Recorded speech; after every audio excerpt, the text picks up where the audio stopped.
आज की वीडियो में हम मोबाइल के फोल्डर को चेंज करना सीखेंगे। फोल्डर बोले तो इसकी टच डिस्प्ले का जो कॉम्बिनेशन होता है ना, उसको हम चेंज करना सीखेंगे। दरअसल ये मोबाइल जो आप देख रहे हैं ये वीवो कंपनी का है। यहाँ पर कंपनी मैटर नहीं करती, सिर्फ मेरा फोकस टच डिस्प्ले को चेंज करने का है, यानी कि फोल्डर को चेंज करने का है। सबसे पहली बात होती है इसके फोल्डर को निकाला कैसे जाए। देखिए फोल्डर को निकालना काफी आसान है। इसके लिए आपके पास हीट गन या फिर असेंबली मशीन होनी चाहिए, अगर नहीं भी है या फिर कुछ ऐसी चीज जिससे आप इस टच को गर्म कर सकें। होता क्या है ना, गर्म करने के बाद यहाँ पर ग्लू पिघलता है और ये ऊपर को निकल के आता है, मैनुअली निकालना पड़ता है, अपने आप नहीं निकलता है। और एडवांस की बात करें तो इसे निकालने के लिए भी सेपरेट वगैरह बहुत महंगी मशीन आती है, लेकिन जिसके पास ये सब नहीं है वो जुगाड़ ट्रिक जैसे कि इलेक्ट्रिक प्रेस वगैरह होती है ना, उसके ऊपर रख के इसको हीट करके भी काफी सारे लोग निकालते हैं। लेकिन यहाँ पर जब मेरे पास मशीन है तो इलेक्ट्रिक प्रेस का इस्तेमाल क्यों करें। अगर आप कमेंट करते हैं तो उससे भी निकालने का वीडियो मैं बना दूंगा, बस आपकी कमेंट्स का इंतजार रहेगा। बस आपने इस वीडियो को लाइक करना है और शेयर कर लेना है, साथ ही चैनल को आप सब्सक्राइब कर सकते हैं। चलिए वीडियो को शुरू करते हैं। सबसे पहला जो काम रहता है हमारा बैक पैनल को खोलने का रहता है। बिना बैक पैनल खोले भी आप इसे निकाल सकते हैं, लेकिन बैक पैनल खोल के इसके जो सॉकेट वगैरह रहते हैं उसको हम निकाल लेंगे। बैक पैनल खोलने के लिए नॉर्मली आप किसी भी तरीके से खोल सकते हैं, उससे पहले सिम को इजेक्ट कर लीजिए वरना टूट सकता है। तो यहाँ पर जो मेरा तरीका इस तरीके से थोड़ा सा उठाता हूँ, उसके बाद जो नाखून बड़े हैं उसका भी काफी बेनिफिट मिल जाता है। जिसके पास नाखून बड़े नहीं है वो अदर टूल का इस्तेमाल करता है, लेकिन ये मुझे परफेक्ट मेथड लगता है। आपके पास टूल है तो उससे भी आप ट्राई कर सकते हैं, तो आसानी से यह खुल जाता है। और एक खींचना नहीं, आपने एक चीज़ आपने इसमें ध्यान देनी है, वो आप देख लीजिएगा। बस इतना खोलिएगा, इतना खोलने के बाद आप थोड़ा सा यहाँ पर देखिएगा ये फिंगरप्रिंट का पत्ता है। देखिए खींचते हैं तो फिंगरप्रिंट का पत्ता टूट जाएगा और आपको 300-400 का नुकसान हो जाएगा। इसलिए यहाँ पर हल्का सा उठा के इसके कनेक्टर को आप इस तरीके से डिस्कनेक्ट कर लीजिए और इसको रख लीजिए साइड पे। अब आपका ये काम हो चुका है। अब इसकी बैटरी को रिमूव करना है, उससे पहले बैटरी के कनेक्टर को आप हटा लीजिए। ये वाला बैटरी का कनेक्टर है, उसके बाद यहाँ पर दिया है, ये मेरे को लगता है कि पहली बार भी रिपेयर हो चुका है, तो इसको खींचना है इस तरीके से। आपका ये बैटरी का पूरा पत्ता बाहर आ जाएगा, लेकिन एक चीज़ है इसको आपने हटाना जरूर है। इस बात का आपने ध्यान रखना, वरना ये कट जाएगा, आपकी बैटरी खराब हो जाएगी। ये जो डिस्प्ले का पत्ता है वो ये वाला है, ये देखिए ये वाला पत्ता, तो इसको आप इस तरीके से हटा लेंगे। अब यहाँ पर एक चीज़ का ध्यान देना है दोस्तों, हर मोबाइल पे डिस्प्ले के पत्ते और टच के पत्ते अलग अलग हो सकते हैं। जो वीवो के ज़्यादातर सेट आते हैं उसमें डिस्प्ले का अलग होता है, सॉरी डिस्प्ले का और टच का एक ही होता है। और अदर मोबाइल में मैंने देखा कि डिस्प्ले का अलग होता है और टच का यहाँ पर इधर करीब में होता है, उसको इस पैनल को निकाल के खोलना पड़ता है। लेकिन वीवो में ऐसा कुछ नहीं है, ये जो है डिस्प्ले का पत्ता अलग है और इसी के साथ टच कॉम्बिनेशन रहता है पूरा वाला, ठीक है। हर मोबाइल में अलग अलग है, उसको देख लीजिए अच्छी तरीके से। अब यहाँ पर अब जो काम रहता है हमारा, सबसे पहले आपको बता दूँ, चलिए इसको इस तरीके से लगा दो ताकि टूटे ना। अब यहाँ पर इसको हीट करेंगे, उससे पहले आपके को एक जानकारी दे दूँ। आपके पास 2-3 चीज़ें होनी चाहिए। ये जो पेपर आप देख रहे हैं ये मोटर वाइंडिंग वालों के पास आपको मिल जाएगा, इससे आप यूज में लेके आएंगे। वो किस लिए, अभी आप देखते रहिए वीडियो, अच्छी तरीके से समझ में आ जाएगा। और इस पेपर का प्राइस आपको ज़्यादा नहीं, अगर 1 मीटर लेते हैं तो 10-20 रुपये में पड़ जाएगा। ये तो बहुत छोटा है, तो 1 रुपये का भी नहीं है, उससे भी कम कीमत का है। अब सबसे पहले यहाँ पर मैं असेंबली को फिक्स कर लेता हूँ। हीट वगैरह जो भी इसमें रखनी है मैं इसको ऑन करता हूँ और यहाँ पर इसके एयर को मैं करूँगा 3 पे सेट और यहाँ पर हीटर को रखूँगा 400 से 450 बीच में। अब इसको उठाता हूँ तो ये चालू हो गया। अब इसको हीट करना मैं चालू कर देता हूँ। तो यहाँ पर असेंबली मशीन को देखते हैं, हाँ थोड़ा गर्म हो रही है। तो यहाँ पर सबसे पहले इसके कॉर्नर पे हीट देंगे। आप यहाँ पर ये ग्लास में निकालना चाहते तो निकाल सकते हैं, कोई वो नहीं है कि आप निकाल ही नहीं। तो यहाँ पर इसको इस तरीके से मैंने पहले इसको फ्री करना है, चारों तरफ से हीट करेंगे तब जाके आसानी से निकल जाएगा। और हाँ, इतना हीट मत कीजिए कि यहाँ पर इसका फ्रेम जल जाए, ठीक है। इतना हीट नहीं करना है, नॉर्मली आप इसको हीट करते रहिएगा और इसके बाद अपनी जगह आसानी से छोड़ने लगेगा। तो इस तरीके से हीट करते रहना है और यहाँ पर मुझे लगता है कि हीट होना शुरू हो गया है। लगभग हाँ हीट हो रहा है। अभी देखते रहे इस पेपर का क्या यूज है, अभी आपको खुद पता चल जाएगा। तो चलिए इसको रखता हूँ अब नीचे किनारे पे। अब यहाँ पर ये देखिए इस तरीके से हल्का इसको उठाएंगे आप। अगर लगता है आपको अभी हीट नहीं हुआ तो हीट करके थोड़ा सा इसको उठाएंगे इस तरीके से, यहाँ पर ही इसको इस तरीके से उठाएंगे। और ये जो पेपर है ना, एक मिनट क्लोज दिखाऊँ, ये देखिए ये जो पेपर है आप इस तरीके से इसको फंसा लीजिए। इस पेपर को इस तरीके से यहाँ पर फंसा लीजिए, बस इस तरीके से फंसा लीजिए और इसको खींचते रहिए ऊपर को, इसको खींचते रहिएगा, ठीक है। ये देखिए एक तरफ से खुल चुका है। और यहाँ पर एक चीज़ है आपको दिखाता हूँ मैं, यहाँ पर जिस पे आप ये देखिए एयर पीस का ना एक जाली जैसी रहती है, उसको रख लीजिए साइड पे। और यहाँ पर इसको आप इस तरीके से उठाएंगे और यहाँ पर फिर उसी पेपर को लेते हुए आप आगे को बढ़ाते जाएंगे, ठीक है। देखिए जो आपका ग्लू रहेगा ना कटते रहेगा देखो और ये खुल जाएगा। तो आसानी से हमारा खुल चुका है, इसको डिस्कनेक्ट मैं कर लेता हूँ। तो ये हमारा खुल चुका है और बिल्कुल फ्री हो चुका है। इसको ज़्यादा वक्त नहीं लगा, बिल्कुल आसानी से खुल चुका है। ये टूटा भी नहीं है, देखिए खोलने में बिल्कुल नहीं टूटा, जितना टूटा था उतना ही टूटा हुआ है, ज़्यादा इसमें खोलने में कोई भी दिक्कत नहीं आई। तो फाइनली इसको मैंने साइड रख लिया है। अब करना क्या है, यहाँ पर जितना भी ग्लू इसके किनारे में रहेगा उसको हमने क्लीन करना है। क्लीन आप जैसे कि इससे भी कर सकते हैं क्लीन, ठीक है, इससे भी कर सकते हैं। देखिए कॉर्नर पे, और इसकी बॉडी नहीं तोड़नी आपने, बहुत ही सावधानी से करना है। और यहाँ पर एक सेंसर रहता है, तो उस सेंसर को भी आप जो है छेड़ेंगे नहीं ज़्यादा। और यहाँ पर एक हल्का सा टेप मार लीजिए, जिसका कैमरा है ना उस पर टेप मार लीजिएगा, उससे ये होगा कि आपके कैमरा का सेंसर गंदा नहीं होगा, ठीक है। इस तरीके से मैंने मार लिया है और यहाँ पर इसको क्लीन करना मैं चालू करता हूँ। तो यहाँ पर आसानी से क्लीन हो जाता है। तो इस तरीके से मैं पूरा इसको क्लीन करके आपको दिखाता हूँ। यहाँ पर ये पूरा क्लीन हो चुका है। अब यहाँ पर जो मैं इसका कॉम्बो डिस्प्ले नया वाला लेके आया हूँ उसको मैं पहले चेक कर लूँगा। फाइनली वैसे तो मैंने चेक करके इसको परचेस किया था, लेकिन इसमें वारंटी रहती है। अगर आप इस पन्नी को निकाल देते हैं वारंटी अवॉइड हो जाती है, स्टिकर को अगर आप निकाल देते हो वारंटी अवॉइड हो जाती है। घर लाने के बाद एक बार चेक करना जरूरी है, तो एक बार मैं इसे चेक कर लेता हूँ और उसके बाद ये अच्छी तरीके से वर्क करेगा तो मैं इसे फिट कर लूँगा। तो चलिए यहाँ पर इसकी एक बार टेस्टिंग कर लें।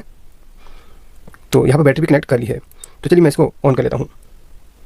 तो वेट करते हैं, तो यहाँ पर ऑन हो चुका है, देख सकते हैं आप। अभी पन्नी नहीं उतारूंगा, पन्नी बाद में उतारूंगा जब ये पूरा काम करने लगेगा। इसके ऑन होने का वेट करते हैं, चलिए लगभग 1 मिनट तो लगेगा ही। तो यहाँ पर ये ऑन हो चुका है। एक बार मैं इसमें पैटर्न लगा हुआ है, फिर भी चलिए टेस्ट करते हैं। बिल्कुल ठीक है, इमरजेंसी कॉल वाले में लगाते हैं और कुछ नंबर डायल करके देख लेते हैं। बिल्कुल अच्छी तरीके से वर्क कर रहा है। तो अब हम इसको पैक कर लेते हैं, चलिए इसको बिल्कुल ओके है। तो चलिए इसको एक बार निकाल के मैं पैक कर लेता हूँ। सबसे पहले बैटरी को निकालना है और उसके बाद इस कॉम्बिनेशन को निकालना है, यानी कि कॉम्बो को निकालना है। बहुत ही सावधानी से निकालेंगे क्योंकि नया है, टूटे ना, बस इसी चीज़ का हमने ध्यान देना है। और ये अच्छी तरीके से हमारा निकल चुका है। अब इसे लगाने से पहले एक चीज़ आपने ध्यान देनी है, यहाँ पर आपने ये जो है, जो ईयरपीस है ना, उसके यहाँ पर उसके इस पीस ईयरपीस को लगाना नहीं भूलना है, ठीक है। ये देखिएगा यहाँ पर लगेगा, तो यहाँ पर लगाना इसको नहीं भूलना है। देखिए अब आपको साफ दिख रहा होगा। और साथ में आपने फाइनल एक बार टेस्टिंग कर लेनी, भाई आपका सभी ग्लू, जितना भी ग्लू का कचरा था वो निकल चुका ही नहीं। अगर कहीं पर थोड़ा सा भी ग्लू रह जाता है तो उस जगह से आपकी ये फोल्डर यानी कि टच डिस्प्ले उठ सकती है। अगर ये उठेगी तो होगा क्या, वहाँ पर प्रेशर थोड़ा सा भी पड़ता है, समझ लीजिए आपकी ये फोल्डर दोबारा से टूट जाएगी। तो इसलिए इसको चेक करना जरूरी है। अब यहाँ पर क्या करना है, यहाँ पर इस तरीके का एक इसका फोल्डर चिपकाने के लिए ग्लू आता है। इसका कोड है CP0002, ब्लैक कलर है और ये कुछ देर बाद आपका रबर बन जाता है सूखने के बाद। लेकिन एक चीज़ आपने और ध्यान देना है दोस्तों, यहाँ पर इसके बहुत सारे टाइप्स आते हैं, जो अच्छी क्वालिटी का हो उसे यहाँ पर चेंज करेंगे, ठीक है। तो अब यहाँ पर क्या करना है, चलिए इसकी नोक को पहले मैं क्लीन कर लेता हूँ। अब यहाँ पर इसके कॉर्नर में आपने ग्लू लगाना है, ठीक है। एग्जांपल के लिए आपको मैं दिखा रहा हूँ, ठीक है। इस तरीके से आप इसको थोड़ा सा लगाते हुए आगे बढ़ते रहेंगे, ठीक है। इस तरीके से उसको लगाते हुए आप आगे बढ़ते रहेंगे। तो चलिए फिर मैं पूरा इसमें लगा लेता हूँ कॉर्नरों पे और लगा के आपको दिखाता हूँ। तो फाइनली ग्लू लगाने का काम हमारा हो चुका है। अब यहाँ पर इसको आपने इस तरीके सैमसंग S22 अल्ट्रा बिल्कुल brand new seal pack display, बिल्कुल चमचमाती हुई काजू माल, मक्खन माल एकदम। S22 ultra seal pack brand new से फिक्स करना है। जो एयरपीस है ना, इसके बॉडी को यहाँ पे फिक्स कर लीजिए इस तरीके से, ठीक है। फिक्स कर लेना है। तो यहाँ पे इसको अच्छी तरीके से मैंने दबा के लगा लिया है। वो रिकॉर्डिंग नहीं हो पाई, जब मैं इसको फिट कर रहा था उस वक्त रिकॉर्डिंग नहीं हो पाई। तो इस वजह से अब यहाँ पर सबसे पहले ये करना, आपने इसको कॉर्नर से नहीं दबाना है, मतलब इसको बीच से नहीं दबाना, कॉर्नर से हल्का हल्का उसको प्रेस करते रहेंगे। और एयरपीस सही से फिट हुआ कि नहीं ये जरूर देख लेंगे, ठीक है। काफ़ी कंडीशन में एयरपीस सही से फिट नहीं होता है, अंदर को घुस गया है। तो यहाँ पे इसको अच्छी तरह मैं फिट कर लेता हूँ पहले।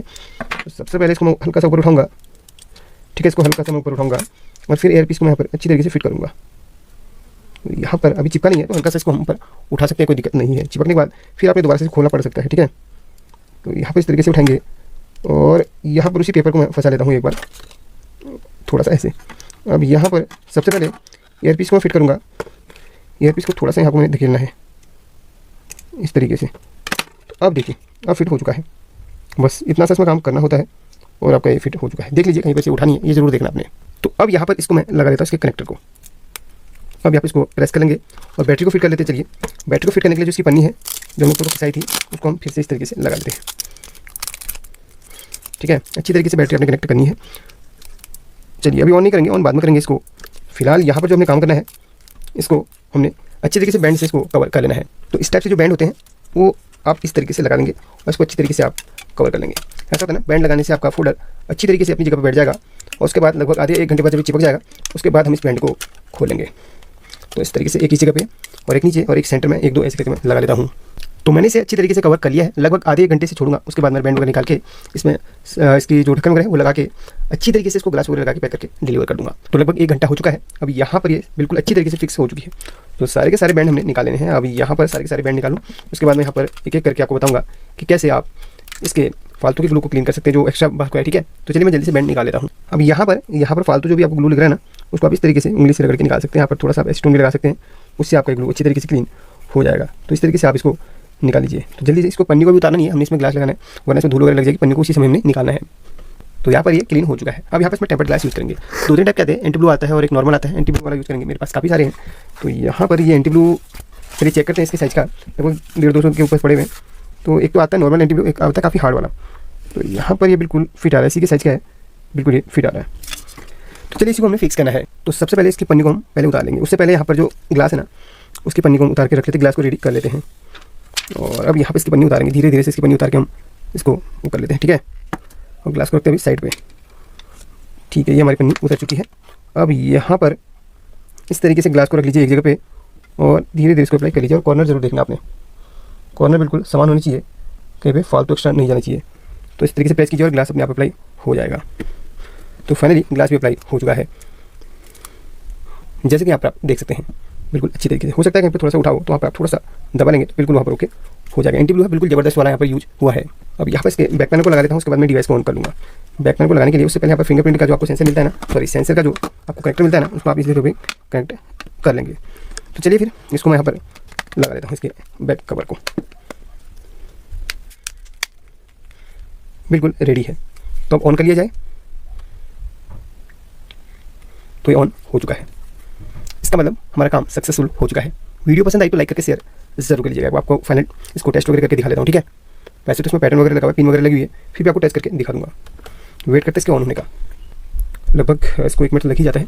स्किप करना चाहे तो वीडियो को कर सकते हैं। हाँ, ऑन हो चुका है। और यहाँ पर इमरजेंसी कॉल में मैं क्लिक करता हूँ और यहाँ पर कुछ बटन वगैरह दबा के आपको दिखा देता हूँ। 1 2 3 4 5 6 7 8 9 *0#। तो फाइनली ये बन चुका है। अभी ये मेरे को लग रहा है कि इसमें लॉक है, तो यहाँ पर ये सब वर्क नहीं करेगा। तो चलिए, वीडियो पसंद आए तो लाइक जरूर कर लीजिएगा। तब तक के लिए टेक केयर।